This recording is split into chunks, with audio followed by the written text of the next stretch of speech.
Hi guys, I am here with daily use English speaking practice sentences. We use these kind of sentences in our daily life. If you want to learn English, then practice these sentences. And इसी प्रकार के sentences के लिए please subscribe कीजिए Pankaj institute of English तथा इसे ज़्यादा से ज़्यादा लाइक और शेयर करिए। फर्स्ट सेंटेंस है, तुम्हें वहाँ जाने की ज़रूरत नहीं थी। कई बार हम बोलते हैं कि आप वहाँ बिना मतलब में गए, आपको वहाँ जाने की ज़रूरत नहीं थी। तो यहाँ पे हम नीड नॉट का यूज करते हैं। You need not have gone there. You need not have gone there.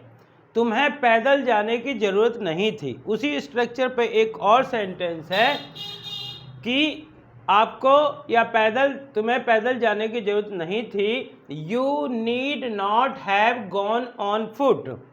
On foot का मतलब पैदल जाना, तो you need not have gone on foot.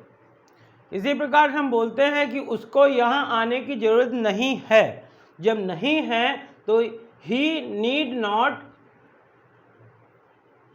आने के लिए कम। ही नीड नॉट कम हियर। कम मतलब आना और here. He need not come here. उसे यहाँ आने की ज़रूरत नहीं है। तुम्हारी यहाँ बैठने की हिम्मत कैसे हुई। कभी कभार जब कोई व्यक्ति कहीं ऐसी जगह पे बैठ जाता है, जैसे कई स्टूडेंट्स होते हैं वो जाकर के सर की चेयर में बैठते हैं, तो हम कह सकते हैं कि उसकी यहाँ तुम्हारी यहाँ बैठने की हिम्मत कैसे हुई। How dare you sit here. How dare you sit here. चिंता करने की ज़रूरत नहीं। किसी व्यक्ति को बोले कि ये समस्या इतनी बड़ी नहीं है और आपको चिंता करने की ज़रूरत नहीं है। You need not worry. You need not worry. मुझे कल उससे मिलना है। यानी कि जब कोई काम करना ही करना है, मिलना ही मिलना है, तो हम इस प्रकार से बोलते हैं कि I have to meet him tomorrow. I have to meet him tomorrow. अब तुम्हारा निकलना ज़्यादा ठीक रहेगा।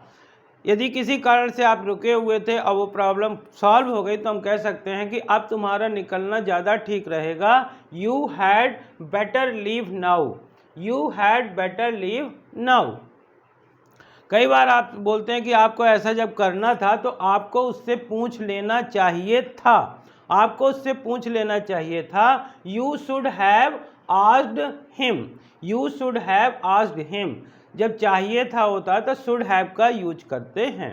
यह घड़ी सही समय दिखाती है। कभी कभार कोई बोलता है कि ये इतना बज गया, क्या ये घड़ी सही चल रही है, तो आपको कहना है कि यह घड़ी सही समय दिखाती है। This watch shows correct time. This watch shows correct time. जब कभी किसी व्यक्ति को आप देखते हैं तो ऐसा सोचते हैं कि वह किसकी तरह दिखता है। यदि आप किसी को कहना चाहते हैं कि वह उसके माँ के समान दिखती है, तो बोलेंगे she looks like her mother.